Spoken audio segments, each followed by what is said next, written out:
Hi லக்கிட்டீஸ், இன்றைக்கி நம்ம ஜிமினோட ஃபனாக my romantic husband episode 82 தான் பார்க்க போகிறோம். So it's must imagine your self. Okay, வாங்க நம்ம வீடியோக்குள்ளே போகலாம். அதுக்கு முன்னாடி நீங்கள் நம்ம சேனல் சப்ஸ்கிரைப் பண்ணலாம், சப்ஸ்கிரைப் பண்ணிக்கோங்க. கூடவே இந்த பெல் ஐக்கனையும் கிளிக் பண்ணிக்கோங்க அண்ட் உங்கள் ஃப்ரெண்ட்ஸ் அண்ட் ஃபேமிலிஸ்க்கு ஷேர் பண்ணுங்கள். அண்ட் ஓகேடா, வாங்க நம்ம வீடியோக்குள்ளே போகலாம். லாஸ்ட் எதிர முடிச்சிருந்தோம் அப்படின்னா, லட்சு கிட்ட மாடியில் என்ன ஃபோன் பேசிகிட்ருக்கா. அப்போது கீழேருந்து சரவணனோட குரல் கேட்குது. ஐயோ சார், அண்ணா வந்துட்டாங்க, நான் வச்சுறேன் அப்படின்னு சொல்லிட்டு ஃபோட்டோ அமுச்சு விட்டுட்டு அவனோட பதிலுக்காக காத்துட்டுனவ டக்குன்னு ஃபோனை வச்சிட்டான். இங்கே ஹேய், அதான் என்கேஜ்மெண்ட் முடிஞ்சிச்சுல அப்படின்னு அவன் கட் பண்ண ஃபோனை முறைச்சி பார்த்து பேசினவன் அவள் கடைசியாக சொன்ன அந்த வார்த்தையை பற்றி யோசிக்க ஆரம்பிச்சிட்டான். என்னாச்சு, எதுக்கு அம்மாவை பற்றி இப்படி யோசிக்கிறா அப்படின்னு யோசனை உடனே அவன் தன்னோட அம்மாவை பார்க்க போக அவங்களும் வேலையாக இருக்கா, அவனும் சரின்னு விட்டுட்டான். ஆக்சுவலி என்ன இருக்கும் அப்படின்னா, அந்த பேசிகிட்டு இருக்கிறப்ப சார் உண்மையாகவே உங்கள் அம்மாவுக்கு என்ன பிடிச்சிருக்கா அப்படின்ற மாதிரி லட்சு கேட்டிருப்பா. ஹேய், என்னடி இப்படிலாம் பேசுகிறா, கூடி சீக்கிரம் அவங்க ஆசீர்வாதத்தோட கல்யாணமே நடக்க போகுதுரி அப்படின்னு டேயும் சொல்லி ஏதோ சமாளித்து வச்சுருப்பான். ஆனால் இருந்தாலும் அவனுக்கும் உள்ளுக்குள்ளே கொஞ்சம் பயம் இருக்க தான் செய்யுது. இங்கே லட்சுக்கு அதை விட பயம் இருக்க தான் செய்யுது. அதே சமயம் இங்கே ஹலோ ஃபோன் பண்ணிவிட்டு இப்படி பேசாமல் மூஞ்சி தூக்கி வச்சுட்டு இருந்தா என்ன அர்த்தம்? நான் கொஞ்சம் கூட நினச்சி பார்க்கல ஜேகே, நீங்கள் இந்தளவு பிடிவாதமாக இருப்பீங்கன்னு அப்படின்னு கோமா சராசல்ல. ஹே ஸ்டாப், நான் எங்கடி கோமா இருக்கேன், நீ தாண்டி கோமா இருந்தா. கோவத்தில் எனக்கு ஃபோன் பண்ணி கூட பேசல. சரி, நீயே கோவம் குறைஞ்சி பேசுவேன்னு நானும் வெயிட் பண்ணேன். நியாயமாக பார்த்தா நீ பேசாமல் இருந்ததுக்கு நான் தான் கோவமாக இருக்கணும். ஃபோன் பண்ணிவிட்டு இப்போ நீயே கோவப்படுற. ஓ, அப்போ நான் கோவமாக இருக்கேன்னு உங்களுக்கு தெரிஞ்சும் நீங்கள் பேசாமல் இருந்திருக்கீங்க இல்லை? ஏன் நீங்களே ஃபோன் போட்டு பேச மாட்டிங்களா? பேசி என் கோவத்தை கம்மி பண்ண மாட்டிங்களா? ஓய், இது என்னடி பம்பா போச்சு, நீ கோவமாக இருக்க, உன் கோவம் குறையிறதுக்கு நான் கொஞ்சம் டைம் கொடுத்தேன், அது கூட தப்பு தானா அப்படின்னு ஜேகே வழக்கமான புன்னகையோடையே கேட்க. யாருக்கு தெரியும் அங்கே அப்படின்னு சாரா ஏதோ ஆரம்பிக்கா. ஏய் போதும் ஆரம்பிச்சிடாத, இங்கே நான் கேர்ள் ஃப்ரெண்ட்ஸோடு சுற்றிட்டுருக்கேன், அதானே சொல்ல வந்தா. மனுஷன் இங்கே எவ்வளோ காஞ்சு போய் கிடக்கான் தெரியுமா, உனக்கு என்னடி தெரியும்? சார், அப்படி என்ன காஞ்சி போயிட்டீங்க? எங்கள் அம்மாவோட சமையலை நான் ரொம்ப மிஸ் பண்ணுறேன்டி, என்னால் இங்கே சாப்பிடக்கூட முடியல தெரியுமா? ஏன் அங்கே இந்தியன் ரெஸ்டாரண்ட் எதுவும் இல்லையா என்ன? இருக்குது, ஆனால் எல்லாமே நார்த் இந்தியன் ஃபுட் தான் அதிகமாக இருக்குது. நம்ம ஃபுட்டும் கொஞ்சம் இருக்குது தான், ஆனால் பெருசாக எங்கள் வீட்டில் செய்கிற மாதிரி டேஸ்ட் வரல. அப்படியா? அதனால் சாப்பிடாம இருக்கீங்களா என்ன? என்ன உனக்கு கொழுப்பா? சாரி, நான் வேணும்னா ஹெல்ப் பண்ணவா? எப்படி, அங்கேருந்து சொமேட்டோ ஸ்விக்கியில் ஆர்டர் போட போறியா? ஐயோ, இங்கேருந்து ஆர்டர் தான் போட போகிறேன், ஆனால் உங்களுக்கு என்னோடய வாயால் ஆர்டர் போட போகிறேன். என்னடி ஒன்றுமே புரியல, லூஸ் மாதிரி பேசுகிற.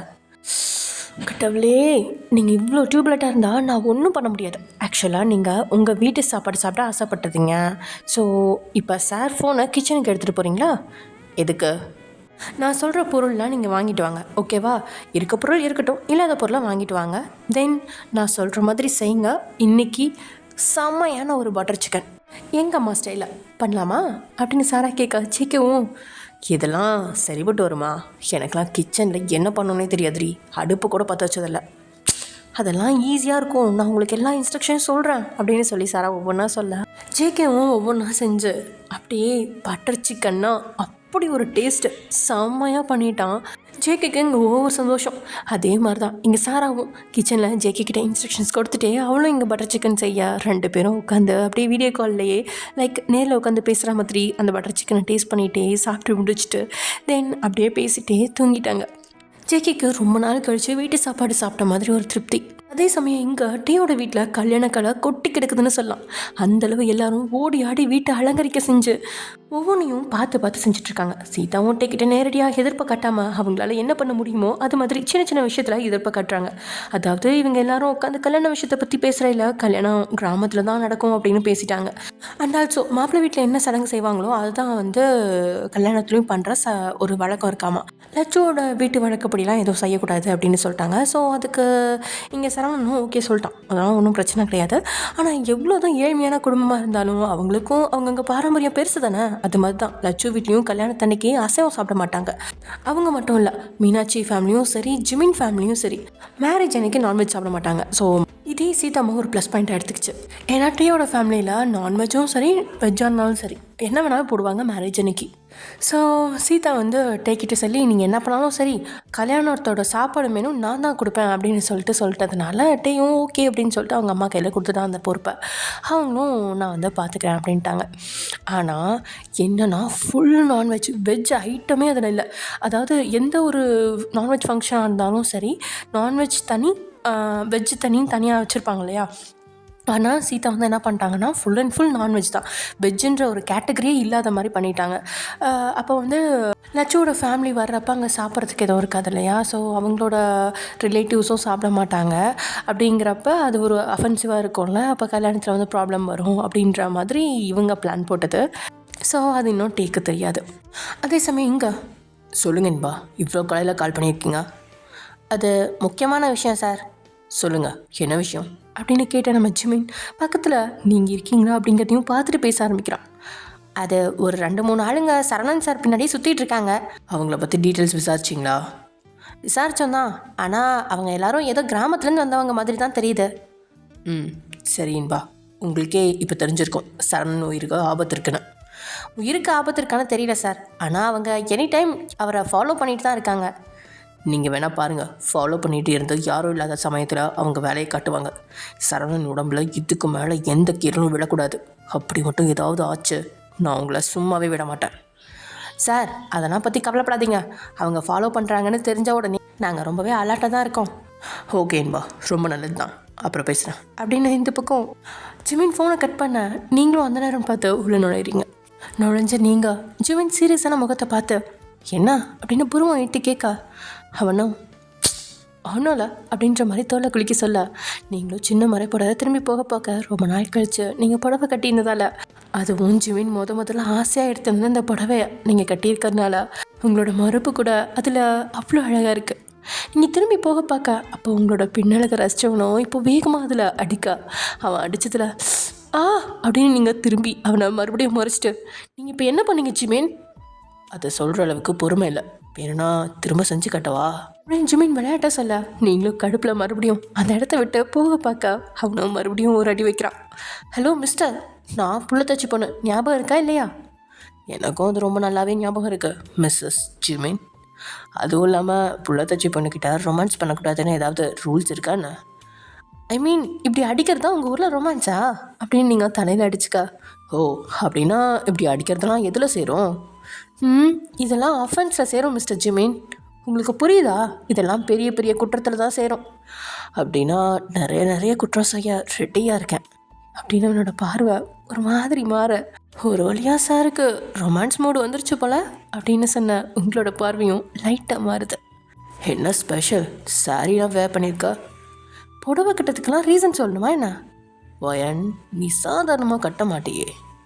இப்போ நீங்கள் கூட தான் சீரியஸாக ஏதோ பேசிகிட்டு இருந்தீங்க, நான் கேட்டதும் பதிலாக சொன்னீங்க அப்படின்னு நீங்கள் முறுக்கிக்கிட்டு போக, அதுக்கு மேலே ஜிபினாலும் தலை நிற்க முடியல. உங்களை பின்னாடி இருந்து மெதுவாக நினச்சவன் உங்களோட கழுத்தில் தான் முகத்தை வச்சு தேய்ச்சபடியே, வயன் எக்ஸாம்னா இப்போல்லாம் என்னை நீ கவனிக்கிறதே இல்லை தெரியுமா? இதில் எனக்கு ரொமான்ஸ் மூட் வந்துருச்சுன்னு கிண்டல் வேறு பண்ணுறேன். ஹலோ சார், போதும் எனக்கு எக்ஸாம் முடிஞ்சு 2 நாள் ஆகுது. எக்ஸாம் முடிஞ்ச நைட்டே நான் எவ்வளோ எக்ஸைட்மெண்ட்டாக இருந்தேன் தெரியுமா? ரூமெல்லாம் டெக்கரேட் பண்ணி வச்சிருந்தேன். அதாவது ஞாபகம் இருக்கா சாருக்கு? அன்றைக்கி நான் நல்லா வெயிட் பண்ண வச்சு 1 மணிக்கு வீட்டுக்கு வந்துட்டு ஒரு சாரி கூட சொல்லலை. அது கூட பரவாயில்ல, காலையில் எழுந்திரிச்சு என்னோடய டெக்கரேஷனை பார்த்து சின்ன பிள்ளைங்க யாராவது நம்ம ரூமுக்கு வந்தாங்களா, இப்படி துணியெல்லாம் அங்கங்கன்னு தொங்கிட்டு இருக்குன்னு கிண்டல் பண்ணிட்டு போகிறீங்க. எனக்கு எந்த அளவுக்கு கடுப்பாக இருந்துச்சு தெரியுமா? அதை கேட்டு சத்தம் போட்டு சிரிச்சவனும், ஹே வயன் என்ன சொல்கிற? இந்த விஷயம் எனக்கு தெரியாதே, என்கிட்ட ஒரு வார்த்தை சொல்லியிருக்கலாம்ல. என்ன சொல்கிறீங்க? என்ன எந்த அளவுக்கு கேவலப்படுத்த முடியுமோ கேவலப்படுத்திட்டீங்க. அதுவும் அடுத்த நாளும் சீக்கிரம் கிளம்பியாச்சு. இதில் எங்கே எனக்கு பேசுறதுக்கு டைமே இல்லை. அதான் முடிவு பண்ணிட்டேன், இனிமேல் நான் எதுவுமே பண்ணக்கூடாதுன்னு. நீங்களாக தான் என்கிட்ட வரணும் அப்படின்னு. கேடி, இப்போ தான் புரியுது, உன்னை நான் கவனிக்கலன்றதுக்காக தான் இன்றைக்கி நீ புடவை கட்டியிருக்கியா? அதெல்லாம் ஒன்றும் இல்லை, தள்ளுங்க. வயன் இதெல்லாம் நீ சொல்லணுமாச்சனோ, நான் எப்பவுமே உன் பின்னாடி தான் அப்படின்னு அவன் அடுத்த வார்த்தை பேசாமல் திடுக்கிட்டு அப்படியே நிற்கா. உங்களோட முகத்துலேயோ புன்னகை தவளை, கண்களை மூடியிருக்கீங்க. ஜிமினோ, வயன் இப்போ அப்படின்னதும் மறுபடியும் அவன் கையில் அந்த உணர்வு. ஒரு தந்தைக்கு அவ்வளோ மகிழ்ச்சியை கொடுக்குற அந்த விஷயம் என்ன அப்படின்னா அது இதுதான். அவனோட மகவு, அதாவது அவனோட குழந்தை இந்த உலகத்துக்கு வர்றதுக்கு முன்னாடியே அவன்கிட்ட பேசுது. அவன் அப்படியே நிற்கிறத பார்த்த நீங்கள் இப்போ அவன் அணைப்புல இருந்து விடுபட்டு திரும்பி பார்க்க அவன் கண்களோ அந்நியாயத்துக்கு கலங்கியிருக்கு. ஆமாம், இதை நீங்களே எதிர்பார்க்கல ஜிமின் அப்படின்னு நீங்கள் அவனோட கண்ணத்தை தொட. ஆனால் அவனும் அவனோட 2 கையும் உங்களோட மணி வயிற்று மேலே வச்சு அப்படியே முட்டி போட்டு உட்காந்தவன் ஒயன் என் பொண்ணு அப்படின்னு வயிற்று காட்டி ஆனந்த கோவிலோட சொல்கிறான். குட்டிமா அப்படின்னு உங்களோட வயிற்றுக்கு பக்கத்தில் வந்து கூப்பிட நீங்களே எதிர்பார்க்கல அவனோட பேச்சுக்கு உள்ளேருந்து ரெஸ்பான்ஸ் உடனே வரும் அப்படின்னு. அந்த உணர்வை என்னென்ன சொல்கிறது, உச்சியிலேருந்து உள்ளங்கால் வரைக்கும் 2 பேர்த்துக்குமே செலுத்து தான் போகுது. ஏனோ உங்களுக்கு நீங்கள் உணரும் போது கூட உங்களுக்கு இவ்வளோ செலுப்பு தரல, ஆனால் ஜிமின் கூட சேர்ந்து அதை உணரும் போது அந்த ஃபீலே வேறு மாதிரி இருக்குது. குட்டிமா, உங்களுக்கு அப்பா தெரியுதா, அப்பா பேசுறது கேட்குதா அப்படின்னதும் மறுபடியும் அவனுக்கு ஒரு இந்த முறை அவன் கண்களில் தேங்கி இருந்த கண்ணீர் வெளியே வழியா அவனோட உதடுகளோ அவ்வளோ வெண்ணற பற்களை வெளியில் காட்டின மாதிரி எப்படி நிமிர்ந்து உங்களை பார்க்க அவன் கண்ணீரை பார்த்ததுக்கப்புறம் அவங்களோட கண்கள்லையும் ஆனந்த கண்ணீர் வழியுது. ஆனால் அவன் கண்ணீரை மட்டும் தொடச்சி விட்டு நீங்கள் அவனை ஆசை தீர பார்க்குறீங்க. ஆனால் ஜெமின் உங்களோட வயிற்றுக்கு வலிக்குமோ அப்படின்னு பயந்து பயந்து மெதுவாக அவனோட கண்ணத்தை உங்களோட வயிற்றில் பறிச்சு உள்ளே என்ன பண்ணுறீங்க குட்டிமா நீங்கள், அப்பா நீங்கள் எப்போ வெளியே வருவீங்கன்னு ரொம்ப ஆர்வமாக இருக்கேன். உங்களுக்கு அப்பாவை தெரிஞ்சிருச்சுல்ல, இனி நம்ம டெய்லி பேசலாம்.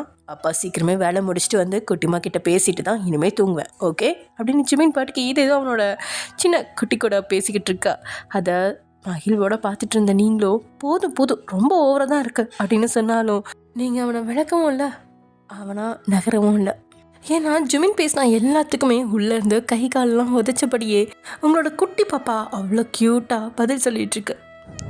அதே சமயம் எங்க என்ன மீனுக்குட்டி பலமான யோசனையாக இருக்குது அப்படின்னு கேட்டு அதுக்கு அவள் பதில் சொல்கிறதுக்கு முன்னாடி ஐநோ லட்சுவா கல்யாணம் பண்ணி கொடுக்க போகிறோம், அவ்வளோதான் நம்ம கடமை ஓரளவு கம்ப்ளீட் ஆகிடுச்சு. அடுத்து நம்ம பிளான் பண்ண மாதிரி ஹனிமூன் ட்ரிப் போய் என்ஜாய் பண்ண போகிறோம், அதை பற்றி தானே நீ யோசிக்கிற அப்படின்னு சரவணன் கேட்கா. சமைச்சிக்கிட்டு இருந்தவளோ இப்போது அடுப்பை ஆஃப் பண்ணிவிட்டு கையில் இருந்த கரண்டியை தூக்கி பிடிச்சபடி என்ன சொன்னீங்க அப்படின்னு திரும்பி கேட்கா. இப்போது அவனோட முகமும் வாடிடுச்சு. அப்போ அது இல்லையா அப்படின்னதும் இவளுக்கு சிரிப்பு வந்துடுச்சு. நீ எப்போ தாண்டி நம்மளை பற்றி யோசிப்ப, ஏன் சரவணா இப்படி சொல்கிற, நம்மளை பற்றி யோசிக்காமல் நான் இருப்பேனா, போடி நீ இந்த அளவுக்குலாம் பொறுப்பாக இருப்பேன்னு தெரிஞ்சிருந்தா உன்னை அப்போவே கட் பண்ணியிருப்பேன். வாட், பின்ன நீ என்ன விடல பொறுப்பாக இருக்க, இப்படி இருந்தால் எப்படி தான் நான் வண்டி ஓட்டுறது. ஆக்சுவலாக இப்போ நீ என்னை திட்டுறியா, அது கூட உனக்கு தெரியலையாடி. சரி விடு, என்ன யோசிச்சுட்டு இருந்த.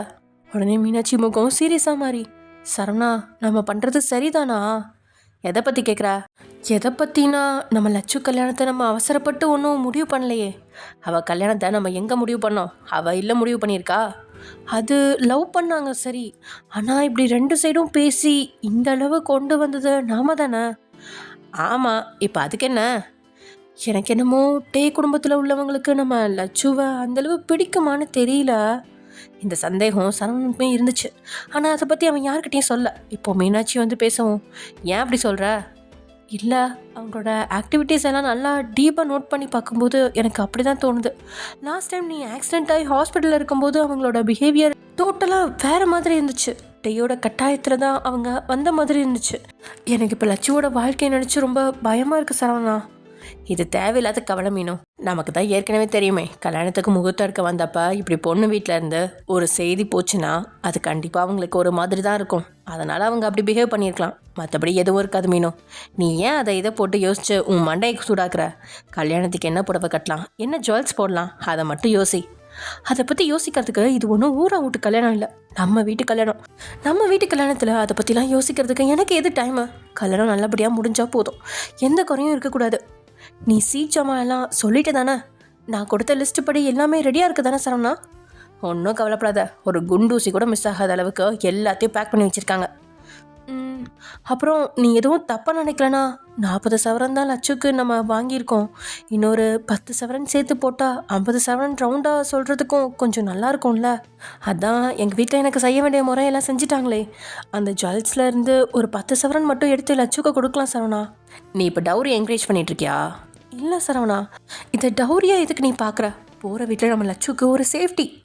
நான் மனுஷங்களாக தான் நம்புவேன், பணத்தை இல்லை. அதே மாதிரி தான் இப்போ அந்த வீட்டில் உள்ள மனுஷங்க என் தங்கச்சியோட குணத்துக்கு தான் மரியாதை கொடுக்கணுமே தவிர அவளோட பணத்துக்கு இல்லை. அதனால் நம்மளால் எவ்வளோ முடியுமோ அதை செஞ்சால் போதும். ஏற்கனவே அந்த ஜுவல்ஸ் எல்லாமே நீயும் சம்பாதிச்ச காசுலையும் வாங்கினது தான். அதுக்கே எனக்கு ஒரு மாதிரி இருக்குது. இதில் உங்கள் அப்பா வீட்டு ஜுவல்ஸ் கொடுத்தா அதை விட நீ என்ன அவமானப்படுத்த முடியாது மீனு அப்படின்னு சொல்ல இங்கே மீனுக்கு கோவம் வந்துச்சு. ஏன் சார் நான் இப்படிலாம் பேசுகிறா? எப்போ பார்த்தாலும் நீ இப்படி தான் பேசுகிறப்போ நான் என்ன சொல்ல வரேன்னு உனக்கு புரியவே புரியாதா? புரிய வேண்டாம். உன்னோட ஜுவல்ஸ்லேருந்து ஒரு பொட்டு நகை கூட எடுக்கக்கூடாது சொல்லிட்டேன். அப்போ என்னை நீ வேற ஒரு ஆளாக தான் பார்க்குறல்ல? இந்த குடும்பத்தோட ஒரு ஆளாக நீ என்னை பார்க்கல சரவணா. நீ எப்படி பேசிட்டு ட்ராமா பண்ணாலும் சரி, எதுவும் இங்கே நடக்காது. உன்கிட்ட இதுக்கு மேலே நின்னா எனக்கு தான் டென்ஷன் ஆகும். நான் வரேன் அப்படின்னு சொல்லிட்டு சரவணா அங்கேருந்து போக பார்க்க, ஏய் நில்லு அப்படின்னு மீனாட்சி சொல்ல, ஆனால் அங்கே சரவணன் கண்டுக்கவே இல்லை. அவன் பாட்டுக்கு போயிட்டான். மீனாட்சிக்கு தான் அவன் இப்படிலாம் பேசுறது கொஞ்சம் ஒரு மாதிரி ஃபீலிங்காக இருக்குது. அதே சமயம் இங்கே ஜிமினுமே கூப்பிட்டு சரவணன் கிட்ட நாங்களும் மேரேஜுக்கு ஒரு நாளே வந்துடுறோம் அப்படின்ற மாதிரி சொல்ல, சரின்னு சொல்லிட்டு சரவணனும் சொல்லிடுறான். ஸோ அதே மாதிரி தான் எல்லோரும் கிளம்புறாங்க. எல்லாமே ப்ரிப்பேரும் பண்ணிகிட்டு இருக்காங்க. பட் என்னன்னா சரவணன் வீட்டுக்காரங்க எல்லாருமே ட்ரெயினில் போயிடலாம் அப்படின்ற மாதிரி பிளான் போட்டிருப்பாங்க. ஆனால் நம்ம ஜெமீன் தான் எல்லா இடத்துக்கும் கார் அரேஞ்ச் பண்ணி அவங்களும் ஒரு காரில் வந்துடுவாங்க லட்சு வீட்டுக்கு. இதெல்லாம் பார்த்த அந்த லட்சுவுக்கும் சரவணனுக்கும் மீனாட்சிக்கும் தான் ரொம்ப ஒரு மாதிரி கில்ட்டியாக இருக்குது. பாரு இவங்க எவ்வளோ ஹெல்ப் பண்ணுறாங்க நமக்கு, இவங்களுக்கு நான் அப்படி என்ன தான் செஞ்சேன் அப்படின்ற மாதிரி சரவணன் சொல்லிட்டு இருக்கா. மீனும் ஆமாம் சரவணா, இவங்க நமக்கு ரொம்பவே ஹெல்ப் பண்ணுறாங்க. ஆனால் நான் தந்தது என்னவோ அவங்களுக்கு ஏமாற்றம் தான் அப்படின்ற மாதிரி. என்னன்னா அந்த கல்யாணத்துலேருந்து ஓடி போயிட்டல மீனாட்சி, அதை தான் வந்து சொல்லிகிட்ருக்கா அப்படின்னு சொல்லி பேசிகிட்ருக்காங்க. அண்ட் ஆல்சோ இன்றைக்கி கிளம்புறாங்களா, நேற்றுக்கே வந்து டே வந்து சரவணனுக்கு ஃபோன் பண்ணியிருப்பான். ஹலோ மாப்பிள்ள சொல்லுங்கள், என்ன விஷயம்? வீட்டில் ஏதாவது சொன்னாங்களா என்ன? சடங்கு இந்த மாதிரி நாளைக்கு காலையில் எல்லோரும் கிளம்பி வந்துடுவோம் மாப்பிள்ள. அது இல்லை சார். இன்னும் சார் தானா? சும்மா மாமானே கூப்பிடுங்க சார். உங்களவு பெரிய மனசு யாருக்கும் இருக்காதுன்னு நினைக்கிறேன். என்னாச்சு மாப்பிள்ள, ஏன் இப்படிலாம் பேசுகிறீங்க? சார் உங்ககிட்ட பேசணுன்னு இவ்வளோ நாள் நினச்சிட்டே தான் இருந்தேன். ஆனால் என்னால் பேச முடியல. அவ்வளோ கில்ட்டியாக இருக்கு சார். இது வரைக்கும் யார்கிட்டையும் இதெல்லாம் சொல்லவே இல்லை. ஆனால் உங்ககிட்ட சாரி கேட்காம என்னால் லட்சு கழுத்தில் தாலி கட்ட முடியாது. உங்களை நேரில் பார்த்தா என்னால் இப்படிலாம் பேச முடியுமான்னு தெரில. அதனால தான் இப்போவே கால் பண்ணிட்டேன். என்ன மாப்பிள்ள என்னென்னவோ சொல்கிறீங்க, எனக்கு ஒன்றுமே புரியல. எனக்கு தெரியும் சார், லட்சுவும் நானும் லவ் பண்ணதை அவங்கக்கிட்ட மறைச்சது உங்களுக்கு அது எவ்வளோ பெரிய வழியை கொடுக்குன்னு என்னால் உணர முடியுது. ஆனால் நீங்கள் அதை எதையுமே லட்சுக்கிட்டேயும் காட்டல, என்கிட்டையும் காட்டல. சின்னதாக முகத்தை கூட தூக்காமல் எப்பயும் போல் என்கிட்ட பேசினது தான் எனக்கு அவ்வளோ குற்ற உணர்ச்சியாக இருக்குது சார். இப்போ அதெல்லாம் எதுக்கு மாப்பிள்ள? நீங்கள் சொல்கிற மாதிரி பெரிய மனசுலாம் இல்லை, அது உங்களோட பெருந்தன்மை சார். ஆனால் நீங்கள் நேரில் இருந்தால் கண்டிப்பாக உங்கள் காலில் விழுந்து மன்னிப்பு கேட்டிருப்பேன். இவ்வளோ நாளாக இல்லாமல் இப்போ ஃபோன் பண்ணி இதெல்லாம் பேசுகிறேன்னா என்னை நீங்கள் தப்பாக நினைக்காதீங்க. உண்மையாகவே ஒவ்வொரு நாளும் உங்ககிட்ட பேசணுன்னு தான் நினைப்பேன். என்ன பேசுறது எப்படி பேசுறதுன்னு ஒன்றுமே தெரியாது. ஆனால் நாளைக்கு எப்படியும் நீங்கள் எல்லாம் கிளம்பி இங்கே வந்துடுவீங்க. எல்லோரும் இருக்கும்போது உங்ககிட்ட பேசுகிறதுக்கு எனக்கு வாய்ப்பு அமையுமான்னு தெரியல. உங்ககிட்ட மனசு விட்டு பேசாமல் என் வாழ்க்கையோட அடுத்த அடி எடுத்து வைக்க எனக்கு ஒரு மாதிரி இருந்துச்சு. அதனால தான் என்னை மன்னிச்சிடுங்க சார். உங்கள் தங்கச்சி மேலே எந்த தப்புமே கிடையாது. தப்பு ஃபுல்லாக ஏன் மேலே தான். நான் தான் முதல்ல உங்கள் தங்கச்சியை காதலிச்சு அவள் மனசை கழிச்சது. இப்படியெல்லாம் பேசாதீங்க மாப்பிள்ள. யாரும் யார் மனசையும் கழைக்க முடியாது. பிடிச்சிருந்தா மட்டும்தான் அந்த மனசு ஒத்து போகும். அதுவும் இல்லாமல் நீங்கள் இவ்வளோ தயக்கம் காட்டி என்கிட்ட பேச வேண்டிய அவசியமே இல்லை. ஏன்னா நானும் லவ் பண்ணவன் தான். எனக்கும் அதோட வலி வேதனை தயக்கம் எல்லாமே தெரியும். ஸோ ஃப்ரீயாக இருங்க. அப்போது நீங்கள் நான் மன்னிச்சிட்டிங்க தானே சார் அப்படின்னுட்டே மறுபடியும் கேட்கா. பெருமூச்சு ஒன்று விட்ட சரவணன், இப்போ நீங்கள் என்ன மாமான்னு கூப்பிட போகிறீங்களா இல்லையா அப்படின்னு ஒருமையாட்டே கிட்ட சரவணன் கோபிச்சுக்க. அது சார், நீங்கள் நான் மாமான்னு சொன்னால் நான் மன்னிச்சிடுவேன் அப்படின்னதும் டே முகத்தில் புன்னகை. மாமா அப்படின்னதும் இப்போது சரவணன் முகத்துலேயும் புன்னகை. இதுதான் வேணும். அப்புறம் நானும் பேசணும்னு நினச்சேன் மாப்பிள்ள, ஆனால் இதுக்காக இல்லை. என்னோடய தங்கச்சியை நான் கண் கலங்காமல் வச்சுருந்தேன்னு சொல்ல மாட்டேன். என் தங்கச்சி இவ்வளோ நாள் எவ்வளவோ கஷ்டப்பட்டிருக்கா, எவ்வளவோ வாழ்க்கையில் இழந்திருக்கா. அதுக்கு காரணம் எங்களுடைய ஏழ்மை தான். இப்போது இந்த ஒரு வருஷம் எக்ஸாக்டாக எனக்கு மேரேஜ் ஆனதுக்கப்புறம் மீனாட்சி என் லைஃப்பில் வந்ததுக்கப்புறம் தான் எங்கள் வீட்டோட நிலைமை ஓரளவுக்கு மாறியிருக்கு. அதுவும் என் தங்கச்சி இழந்ததில் முக்கியமான ஒன்று படிப்பு. அந்த படிப்பை திருப்பி கொடுத்ததே என்னோடய ஒய்ஃப் தான். ஆனால் அது இன்னும் அவள் கம்ப்ளீட் பண்ணல. அவளை நல்லா படிக்க வச்சு ஒரு பொசிஷனுக்கு கொண்டு வரணும்னு எனக்கும் ஆசை தான். ஆனால் அம்மாவோட ஆசை அவள் வாழ்க்கையில் செட்டில் ஆகணும்னு. எனக்கு தெரிஞ்சிட்டே சாரி மாப்பிள்ள, நீங்கள் கண்டிப்பாக லட்சுவை நல்லா படிக்க வச்சு நல்ல நிலைமைக்கு கொண்டு வருவீங்கன்னு நம்புகிறேன். அவள் புரியாமல் தப்பு பண்ணாலும் அதை மன்னிச்சு பெரிய மனசு பண்ணி ஏற்றுக்கங்க. மாமா ப்ளீஸ், இப்படிலாம் பேசி நான் இன்னும் கஷ்டப்படுத்தாதீங்க. பெரிய மனசு அது உங்ககிட்ட தான் நிறைய இருக்குது. கல்யாணம் பண்ணதுக்கப்புறம் அவள் என்னோட ஒய்ஃபு. அவளை புரிஞ்சு நடந்துக்க வேண்டியது என்னோட பொறுப்பு. நீங்கள் சொன்ன மாதிரி சின்ன வயசுலேருந்து அவள் என்னென்னலாம் இழந்தாலோ அது எல்லாத்தையும் என்னால் முடிஞ்ச அளவு அவளுக்கு திருப்பி கொடுக்க முயற்சி பண்ணுறேன் அப்படின்னு சொல்ல, அது போதும் மாப்ள அப்படின்னு சரவணனும் நிம்மதியாக ஃபோனை வச்சுட்டு அங்கேருந்து போயிடறான். இதெல்லாம் எப்போ நடந்திருக்கும் அப்படின்னா, கரெக்டாக மீனாட்சி கொஞ்சம் பயத்தோடையே நம்ம ரொம்ப அவசரப்படுறோமோ லட்சு விஷயத்தில் அப்படின்ற மாதிரி கேட்டிருப்பா இல்லையா. அதுக்கப்புறம் தான் டேக் கால் பண்ணி இப்படிலாம் பேசியிருப்பான். ஸோ சரவணனுக்கும் கொஞ்சம் நிம்மதியாக இருக்கும், மீனாட்சிக்கும் கொஞ்சம் நிம்மதியாக இருக்கும். தென் இப்போது எல்லோரும் கிளம்பி டேயோட வீட்டுக்கு தான் வந்துட்டுருக்காங்க.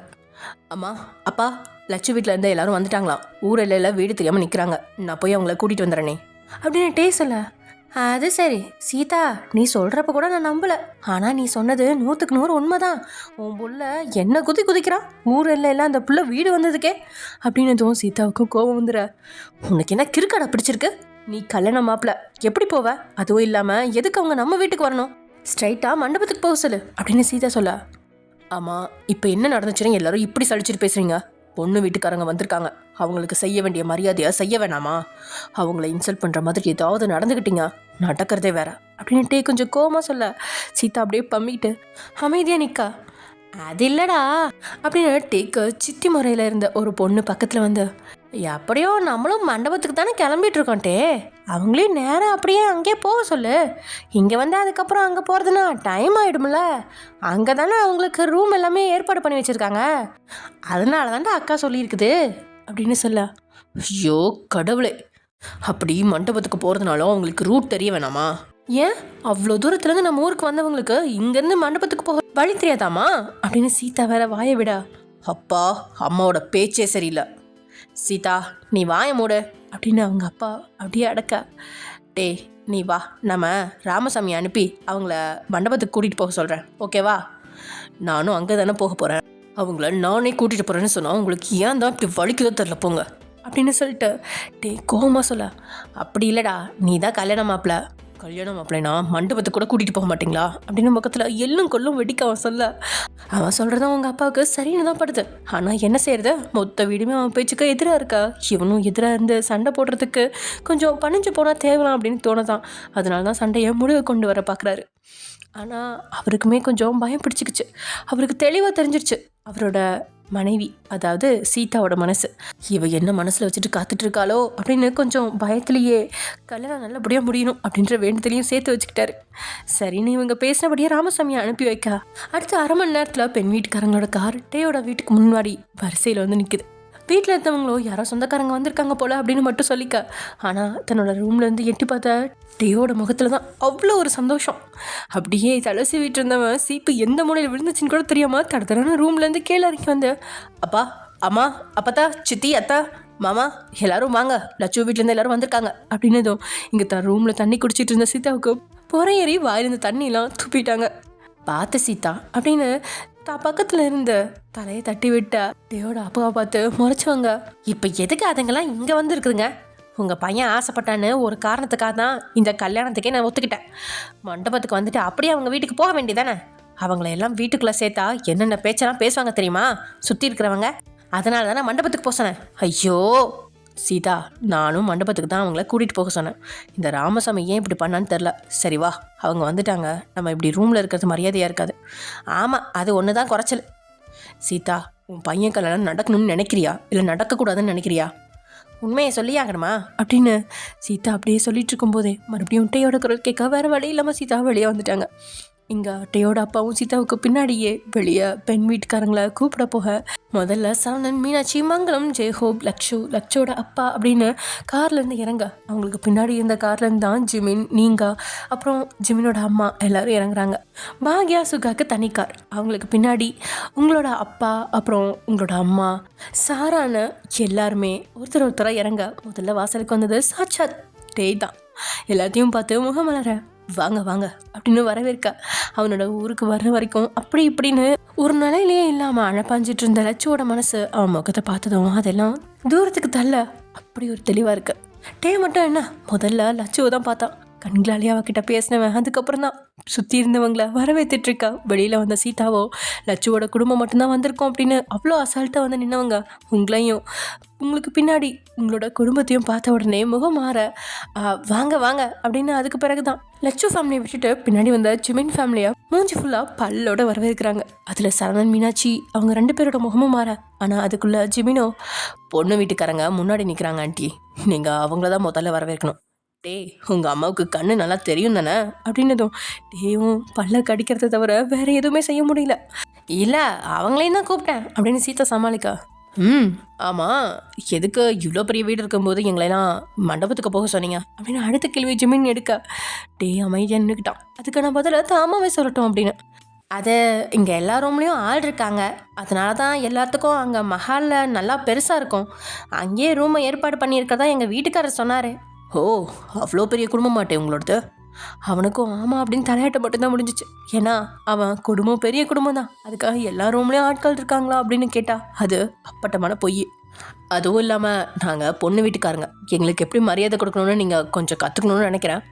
மாப்பிள்ளை வீட்டிலேருந்து பெரியவங்க யாராவது எங்களை கூட்டிகிட்டு போக வந்திருப்பீங்கன்னு நினச்சேன், ஆனால் உங்கள் வீட்டில் வேலை செய்கிறவங்களை அனுப்பி வச்சுருக்கீங்க அப்படின்னு ஜிமின் சொன்னதுமே நீங்கள் தான் ஜிமின் கையை பிடிக்கா. ஜிமினும் உங்களை முறைச்சிட்டு அவனோட எல்லா கேள்விகளையும் வாசல் நின்னபடியே சீதாவை நோக்கி தொடுத்துட்ருக்கா. சீதாவுக்கு தான் என்ன பதில் சொல்கிறதுன்னு தெரியாமல் தடுமாறி நின்றுட்டுருக்கா. அது ஒன்றும் இல்லை தம்பி, எல்லாருமே அங்கே மண்டபத்துக்கு கிளம்பிட்டு இருக்கோம், அதனால் ஸோ வாட் அங்கிள், இதுதான் பொண்ணு வீட்டுக்கு கொடுக்குற மரியாதையான்னு கேட்டேன். எங்களை மன்னிச்சிருங்க தம்பி, தப்பு தான், நாங்கள் யாராவது வந்திருக்கணும். அதுவும் இல்லாமல் நாளைக்கு காலையில் தான் கல்யாணம், இப்போவே மண்டபத்துக்கு போய் நாங்கள் என்ன பண்ண போகிறோம்? என்கேஜ்மெண்ட் தான் ஆல்ரெடி முடிஞ்சிருச்சுல்ல, எங்கள் வீட்டோட பொண்ணு வாழ போகிற வீடு நாங்கள் பார்க்க வேண்டாமா? அதனால தான் நாங்கள் ஸ்ட்ரைட்டாக வீட்டுக்கே வந்துட்டோம் அப்படின்னு ஜிமின் சொல்ல. நீங்கள் பண்ணது கரெக்டு தான் தம்பி, நான் தான் கல்யாண பிஸியில் மன்னிச்சிருங்க அப்படின்னு மறுபடியும் டேயோட அப்பா மன்னிப்பு கேட்க. சரி விடுங்க அங்கிள் அப்படின்னு அதுக்கு மேலே அவங்க தடுமாறி நிற்கிறத பார்த்த முடியாமல் ஜிமினும் சொல்லிட்டான். ஆனால் அந்த கேள்விகள் எல்லாமே சீதாவை நோக்கி கூர்மையான கண்களோட தான் வந்து விழுந்துச்சு. சீதாவோ வாயடைச்சு நின்றுட்டுருக்கா. அதே சமயம் இங்கே வசந்தி, மாப்பிள்ளைக்கு என்னாச்சு, எதுக்கு அவங்க வீட்டில் உள்ளவங்களே அமைதியாக இருக்கும்போது இவர் இவ்வளோ கேள்வி கேட்குறாரு அப்படின்னு உங்களோட அப்பா தான் உங்கள் அம்மா கிட்ட பேசினபடியே வீட்டுக்குள்ளே எல்லாரும் நுழையிறாங்க. அதுக்கு உங்கள் அம்மாவோ நீங்களும் நடக்கிறத பார்க்குறீங்க தானே, மாப்பிள்ளை கேட்டதில் ஒன்றும் தப்பு இல்லையே. நான் தப்பு இருக்குன்னு சொன்னேன்னா, ஆனால் இதை சரவணன் மாப்பிள்ளைலாம் கேட்டிருக்கணும். என்ன பண்ணுறது, உங்களுக்கு வாச்ச 2 மாப்பிள்ளையில் ஒரு மாப்பிள்ளை சாது, இன்னொரு மாப்பிள்ளை தான் உங்களை மாதிரி அதிரடி, சாதுவாக இருக்கிறவரை அட்ஜஸ்ட் பண்ணி தான் போவார் அப்படின்னு உங்களோட அம்மா சொல்ல உங்களோட அப்பா அப்படியே அமைதியாகிக்கிறாரு. எல்லாரும் உட்கார, எல்லாத்துக்கும் குடிக்க ஏதாவது எடுத்துகிட்டு வரேன் அப்படின்னு சொல்லிட்டு டேயோட சித்தி அங்கேருந்து போக சீதாவும் அங்கேருந்து நைஸாக போக பார்க்க. வாங்க ஆண்டி, நீங்கள் எங்கே போகிறீங்க, வந்து உட்காருங்க, உங்ககிட்ட நிறைய பேசணும் அப்படின்னதும் வேறு வழி இல்லாமல் சீதா வந்து உட்கார. அப்போது அவங்களோட கண்களுக்கு லட்சுவோட வீட்டினர் அவங்களோட வீட்டை ஆணு பார்த்துட்டு இருக்கிறத பார்த்ததும் சீதாவோட முகம் அஷ்ட கொணலா. இந்த மாதிரி வீடை நீங்கள் பார்த்துருக்கவே மாட்டீங்கல்ல, பாருங்கள் நல்லா பாருங்கள் அப்படின்னு சீதா அவங்கள மட்டும் தட்டி பேச. மீனாட்சியும் சரவணனும் அப்படி பார்க்கல, லட்சுவோட அப்பா அம்மா 2 பேரும் தான் அப்படி பார்த்துட்டு இருந்தாங்க. அவங்கள பார்த்து தான் இப்படி ஒரு இழக்காரமான பேச்சு. அதை கேட்டு சரவணனுக்குமே கோவம் வர அவன் ஏதோ பேச வர்றதுக்கு முன்னாடியே, ஆமாம் ஆண்டி, ரொம்ப பெரிய வீடாக தான் இருக்குது, ஆனால் என்ன நீங்கள் கட்டின வீடு இல்லையே, அமை கரெக்ட். அதுக்கிட்டே தலையை மட்டும் ஆட்டா. எனக்கு தெரிஞ்ச இது உங்கள் தாத்தா காலத்து சொத்துன்னு நினைக்கிறேன். ஏன் யாருமே சம்பாதிச்சு தனி வீடு கட்டலையா? எல்லாரும் ஒரே வீட்டில் இருக்கீங்க. சொல்லப்போனால் இது உங்களுக்கு சொந்த வீடே கிடையாது, எல்லார் மாதிரியும் நீங்களும் இருக்கலாம், கரெக்டா? ஏன் அப்படி சொல்கிறீங்க தம்பி, இது எங்கள் சொந்த வீடு தான், எங்கள் மாமியார் காலத்துக்கு அப்புறம் நாங்கள் தானே இங்கே இருக்க போகிறோம். அதான் ஆண்டி நானும் சொல்கிறேன், உங்களால் இங்கே இருக்க மட்டும்தான் முடியும், உங்களால் இதை விற்க முடியுமா? ஏன்னா விற்கணுமா?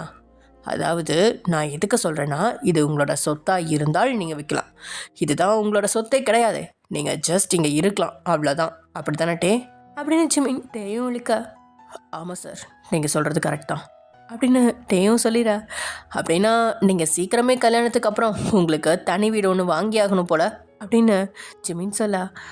அதுக்கான அவசியமே இல்லை சார், நான் சம்பாதிச்ச காசில் தான் உங்கள் ஊரில் வீடு வாங்கியிருக்கேன், அதில் யாரும் சொந்தம் கொண்டாட முடியாது அப்படின்னதும் இப்போது சீதாவுக்கு டேயை முறைக்கிறதா இல்லை ஜிமினை முறைக்கிறதா அப்படின்னு தான் தெரில.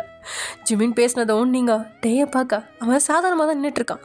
டே தப்பாக நினச்சிக்குவானோ அப்படின்னு நீங்கள் அவனையே பார்த்துட்ருக்கா. எதாச்சியாக திரும்பின டேயும் உங்களோட கழக்கமான வெளிகளை பார்த்து என்ன அப்படின்னு கேட்கா.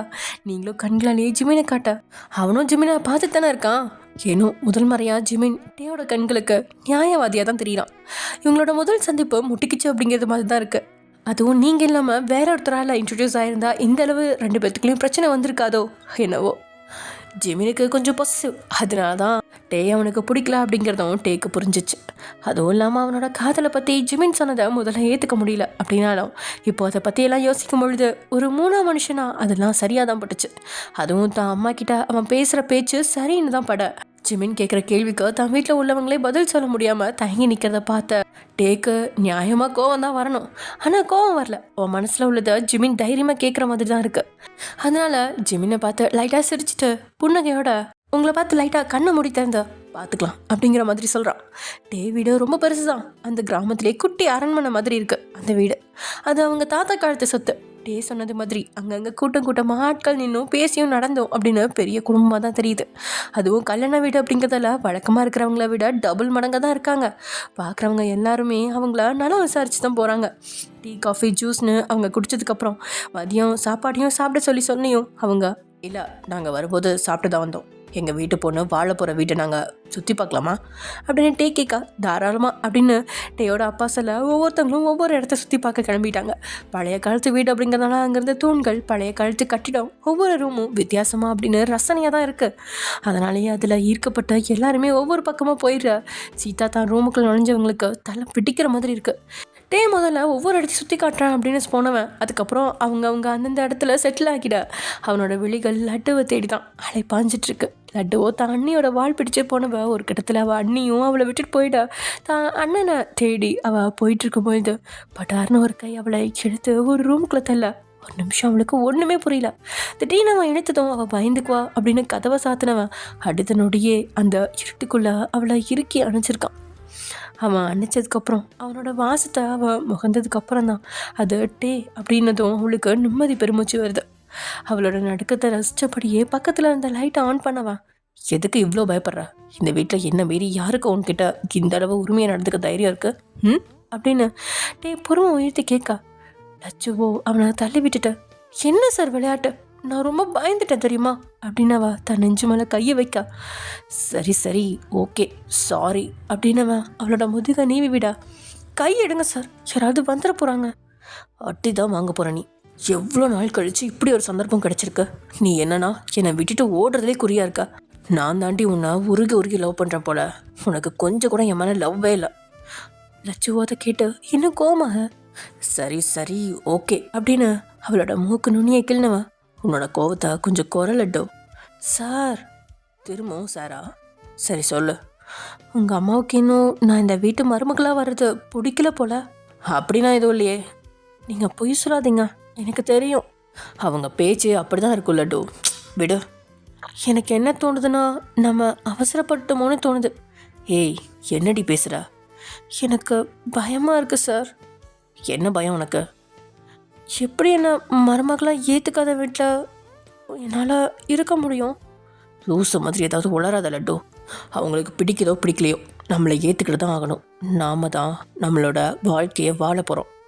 அப்போ நீங்கள் ஒத்துக்கிறீங்களா உங்கள் அம்மாவுக்கு என்ன பிடிக்கலன்றதா?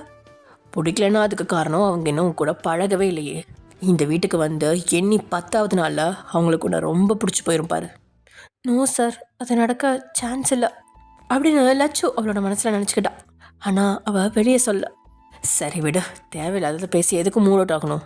நாளைக்கு இதோ இங்கே தான் நமக்கு ஃபர்ஸ்ட் நைட் நடக்க போகுது லட்டு அப்படின்னு அங்கே இருக்க பெட்டை காட்டினவன் எவ்வளோ நாள் டிமிக்கி கொடுத்தா. ஆனால் நாளைக்கு ஒரு நாளையும் கேட்டிருந்து தப்பிக்கவே முடியாது அப்படின்னு சொல்லிட்டு டே லட்சு பக்கத்தில் நெருங்க. லட்சுவோ யாராவது வந்துடுவாங்களோ அப்படின்னு பயத்திலே நின்றுட்டுருக்கா.